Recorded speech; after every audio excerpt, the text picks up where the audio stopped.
Hello, we are Memphis Community University. Today we are practicing parametric free response questions. We are finally in the latter half of our difficulties. So we go from difficulty 1 through 10 in each free response question topic, and today we are doing difficulty number 6. So this is actually not going to be too bad. It's actually the level of difficulty 1 or 2. Notice that the givens are pretty standard. Dx dt, dy dt, and an initial point when we do fundamental theorem of calculus, of course, but it's non-calculator, so basically we're just going to have to do these derivatives and integrals by hand. But again, it shouldn't be too bad. We'll just be able to be careful as we are doing integrals, basically. But of course, all the same parametric rules apply. So for example, the first question is total distance. It's a bit of a warm-up because we don't have to actually evaluate it. So let's review total distance. Total distance is always the integral of speed. And for particle motion questions, the absolute value of velocity is speed. In this case, for parametric questions, the integral of speed is the integral of the square root formula, because this is what speed is. So let me first write out speed. So speed is this guy right here. It's the integral, speed is, I don't know what I'm saying. Speed is the absolute value of the derivative squared plus the derivative squared. So this is what speed is, just right here. And then when you take the integral of that, just like in particle motion, when you take the integral of speed, you do get total distance. So this is the total distance formula. One of the easier questions on parametric free response questions, especially when you do have a calculator, because you would just type this into a calculator. Let's just do it for this example though. So we do need a time interval. It says first 3 seconds. First 3 seconds implies 0 to 3. And then we're not going to take any derivatives when we form this formula because these are already the derivatives. So be careful. A few students in the past have tried to take derivatives of these, but those would be the second derivatives. So you don't want to put those in the formula. Don't do any work. Just put these guys in there. So it's going to be cosine of pi t plus 1 squared plus t squared minus 8t plus 7. That's the initial y velocity, or the dy dt. Squared dt, and we are good to go. That is the total distance. So no work here because all we were doing was setting up this equation. Bit of a warm-up again. If you had a calculator, you would type it in. Speed, total distance. Now we are going to find some, do some questions by hand now, where we cannot rely on a calculator. So when is the particle at rest? Well, in particle motion, a particle is at rest when the velocity is 0. In parametric, there are two velocities basically, one for x, one for y. So you want both of them to be 0. If dx dt is 0, that means the particle is not moving in the horizontal direction. If dy dt is 0, that means the particle is not moving in the vertical direction. So when you have both of those occur, the particle is not moving. Remember that dx dt governs whether the particle is moving right or left. If dx dt is positive, then the particle is moving right. But in this case, we want particle at rest. So we do want to set both of these guys to be equal to 0 and see what their shared zeros. So cosine of pi x plus 1 dx dt equals 0. And also we want dy dt, which I can just rewrite for you. We also want this to be 0. So let's do this trig one because trig is a little bit trickier. So cosine of pi x, we want to be -1. Well, if you're thinking about the unit circle, remember that the thetas, or the angles, have cosine -1 are right here. Because it's pi and negative pi and 3 pi and 5 pi, because this point is -1, 0, and cosine is the x coordinate. So in this case, we would want to set pi x to be equal to a odd multiple of pi. So an odd multiple of pi, we can just write it like this. So basically x is equal to just odd numbers or odd integers. So like we can write ellipses, -3, -1, 1, 3, 5, and so on. So any odd multiple, any odd integer will make cosine of pi x equal to -1, so we'll make dx t 0, so there'll be no horizontal movement because of the unit circle. So these are the x's. Oh, this should be t, by the way. These are the times, so let's be a little bit more careful, because for both of these functions, we plug in time. So these t values are the time values that make this thing right here 0. A little bit of trig knowledge there. To find this one to be 0, anytime you have a quadratic, what you want to do is factor. If you can. If you can't factor, unfortunately, you have to resort to the quadratic formula. But in this case, I don't think that is what is going to happen. So basically, we're going to factor this. We have t squared minus 1t minus 7t, that's minus 8t, minus 1 times minus 7 is plus 7. So it seems like we are good to go. So this is where t is equal to 1 and 7. So where is the particle at rest? Well, is it moving in the x-coordinate at all these times? Really, we would only consider times greater than 0 because it's time. It's not moving in the y-coordinate when t equals 1 and 7. So the answer seems to be 1 and 7. Those are the common time values where both velocities are 0, so the particle is at rest. So at t is equal to 1 and 7, the particle is at rest. For example, if we somehow had 1, 7, and 8 here, 8 would not be part of the answer because 8 does not solve this to be 0. So coincidentally, the two zeros of dy dt also solves dx dt being 0. So again, not too bad. If you had a calculator and you had more complicated functions, you would just graph each calculator, find the zeros, and see where they are in common with the calculator. But here we are by ourselves. But again, not too bad of a question. Use the rule particle at rest. Both derivatives are being 0. That's basically it. Total distance, again, just using the formula. Didn't have to do anything here. So let's do a little bit harder of a question. So in this case, we're finding the acceleration vector of the particle. Again, not too bad because this is just going to be derivatives. Let me rewrite what dx dt is for you guys. It's cosine pi x plus 1. Dy dt is equal to t squared minus 8t plus 7. So we have these two derivatives right here. And now we are going to take the derivatives to find the acceleration vector. So the acceleration vector is going to be x double prime of 1/2 comma y double prime of 1/2. Then we are going to take the derivative. Notice we don't have to take two derivatives because we already start off with a derivative. So what we're going to do is we're going to take the derivative of this, plug in 1/2, take the derivative of this, plug in 1/2. So let's just do that on the side here. Let's find y double prime of t. That one looks pretty easy. That's just going to be power rule, so it's not going to be too bad. If you're watching this video, you probably have done power rule 1,000 times. In this case, it's 2t minus 8. T squared drop down the 2. The derivative of minus 8t is minus 8. Then we're going to plug in 1/2 because that's the time value that they want to find the acceleration vector. So we're going to plug in 1/2. Again, not going to be too bad. Looks like it's just going to be, these 2's are going to cancel. So it's going to be 1 minus 8, which is -7. Now, the harder part, but not too much harder, we're going to find x double prime of 1/2. So again, all we need to do is take one derivative because we're starting off with the first derivative. So x double prime of t is equal to, well, the derivative of cosine is -sine. I don't know why I keep writing x. It should be t's. Did I write x in the first one? No, yeah, that's probably where I went wrong. This should be a t here. Because again, we're plugging in t values into the dx dt. So forgive me if you got a little bit confused. On an assessment or on the AP exam, it will probably be better written than what I have. But again, we're in the middle of taking this derivative. The derivative of cosine is minus sine. But we, of course, have to employ the chain rule here because there is an inside function. And the derivative of pi t is similar to the derivative of 3t, which is 3, or negative 5t, which is -5. So in this case, it's going to be times pi. We do need to plug in 1/2. So the unit circle comes around again, because when we plug in 1/2, we get pi over 2 times pi. So pi over 2, if you remember, looks like this. The point is 0, 1. Sine is the y-coordinate. So it's going to be -1 times pi, which is just, of course, -pi. So it looks like this coordinate right here will be -pi for the acceleration vector, and then -7 for the y double prime. Again, not too bad.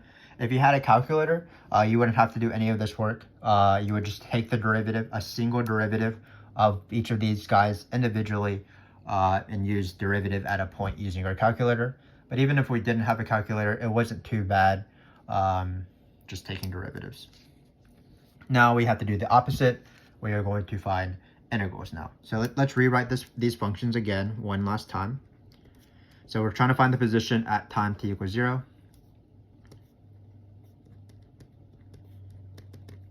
And we have dy dt is equal to t squared minus 8t plus 7. In order to take these derivatives, or take these integrals to find the position, we do need an initial position so that we can use fundamental theorem of calculus. So it looks like the initial position is going to be t equals 1. We have this position right here. So at t equals 1, we have the position 2, 3. All of this have been given information. So remember that parametric free response questions are basically just particle motion free response questions, just doubled. So you just find position for one guy, and then you find position of the other guy. You do it individually, but the process is the same. So this is the given time. So I set up fundamental theorem of calculus in the same way every time. I have x of 0, x of the want t. So be careful here, the want t is 0, not the given t. Then you put the given time value. So if you want, you can write x of 1 here, but I'm just going to write 2, the given x coordinate. You put the bottom number is the given time, and then you put the want time on top, and then you'll write this formula. And that is the formula. Same thing for y of 0. We can set it up before we do it. It'll be the given y coordinate, the given time value on the bottom of the integral, the lower limit of the integral, and then finally the upper limit of the integral is 0. And then you have this formula. Great. So this is the setup of the fundamental theorem of calculus. Given independent variable, want independent variable, given dependent variable. So in this case, it was 1 and 2, and then 1 and 3. So now it is just time to integrate slowly. So let's take this integral. So the integral of cosine is going to be just sine, because the derivative of sine is cosine. So it's going to be sine. Hopefully you can tell that that's sine of pi t. We do need to account for the derivative of the inside function, just like when we took the derivative that required the chain rule. This is the opposite of the chain rule. This is u subs technically, but instead of multiplying by pi, which is the derivative of pi t, the inside function, what I'm going to do is multiply by the reciprocal of that, 1 over pi. Because if you want to, you can take this derivative, the derivative of sine is cosine pi t, you would have to multiply by pi, they would cancel out, and you would get back this thing. So this is what I call skipping a u sub. So for example, just off the top of my head, the integral of secant squared of, for example, 5x would be tan of 5x times the reciprocal of the derivative of the inside, so it'd be 1/5. So the antiderivative of secant squared 5x is 1/5 tan 5x. Same thing, the antiderivative of e to the negative 3x would be negative 1/3 e to the negative 3x. Hopefully you've practiced some of those integrals in your head. Finally, I do need to take the integral of 1, that's just dt, just plus t, because our variables are t's in this case, not x's. I'll write dt there. So then we're just going to plug in 0 and 1. This actually looks pretty lovely, because when we plug in 0, we're going to get sine of pi, but sine of pi is just 0. Perhaps we should have done 1/2, but now we can't go back. And then when we plug in 0 into this, of course, we would also get 0. Then we're going to plug in 1 into everything. So sine of pi is also 0. So really this 1 over pi didn't matter, but it's nice to be accurate. So when you plug in 1 here, sine of pi is 0. So you'll get 0 plus 1. And then looks like we're going to get 0 minus 1 plus 2. So this x coordinate looks like it's going to be 1. Now for the y coordinate, this integral will be slightly harder, or it will be slightly different.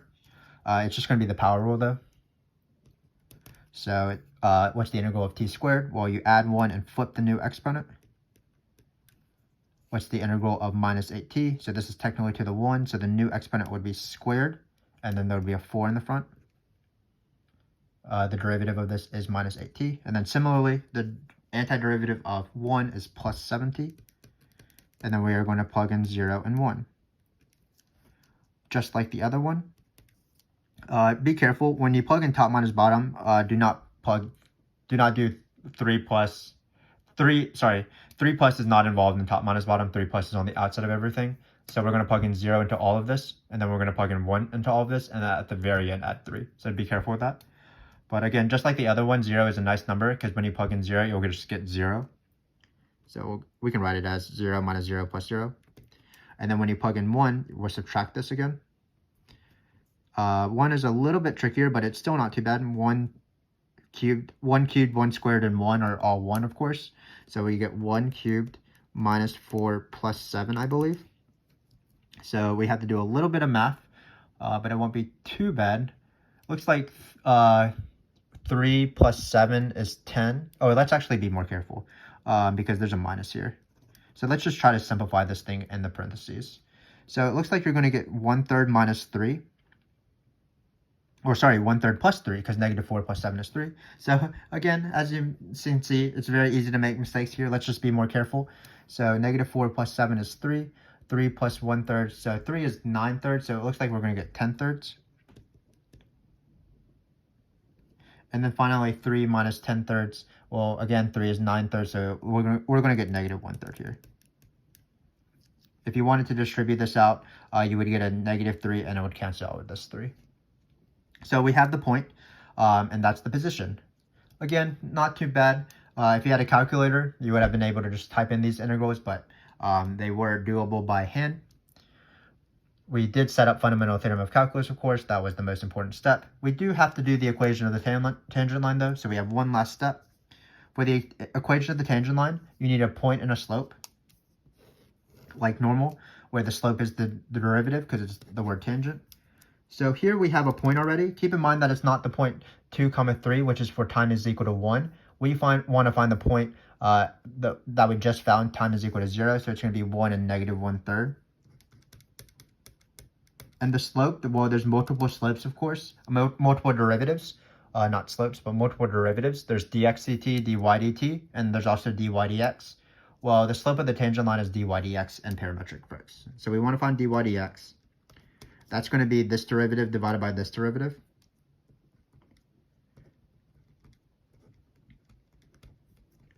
Add a certain number when t is equal to 0. So won't be too bad. Plug in 0 into this case. We're going to get 7. Because 0 minus 0 plus 7 is 7. And then cosine of 0 is 1. So 1 plus 1 is equal to 2. So it looks like the slope will be 7/2. We plugged in 0 into both of these slopes, or both of these derivatives, and then take the ratio of those derivatives. So now we're ready for the equation of the line. It's going to be y plus 1/3, because it's y minus the y coordinate, equals 7/2 x minus 1. And we are done. So this might be a record in terms of the shortest free response question video that I've made. And I've made probably 40 or 50 of them by now. But again, it's pretty easy. It's because it's parametric fricks. Even if we didn't have a calculator, we still use the same rules, and we just took derivatives and integrals by hand. So for example, still the same total distance formula.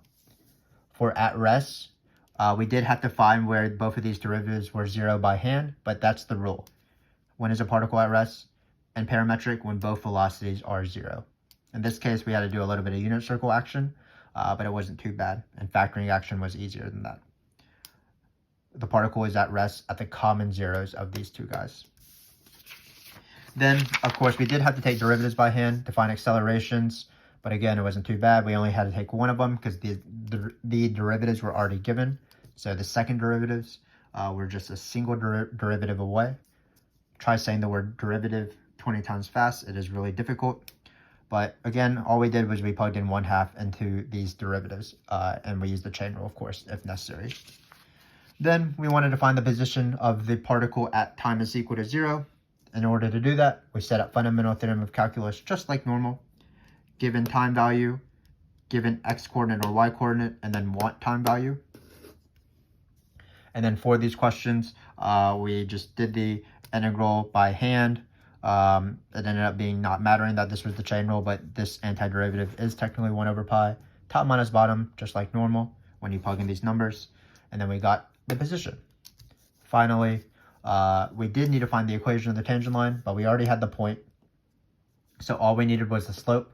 The slope is dy dx. That's one derivative divided by the other derivative when you plug in the number t equals 0. So we got 7 over 2. And then we wrote the equation of the line. And that was the video.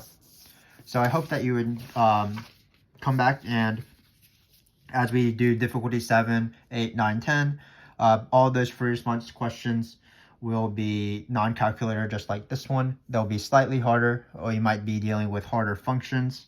We might be dealing with harder givens, stuff like that. So I would try to stick around. We do enjoy sharing this ride with you. Perhaps that these questions won't be on the free response question as we do go from difficulty 7 through 10, but I assure you that they will be on the multiple choice section of the AP exam, so they will help you out even if they don't help you out on the free response questions. So I hope to see you then. Thanks again for joining, and good luck.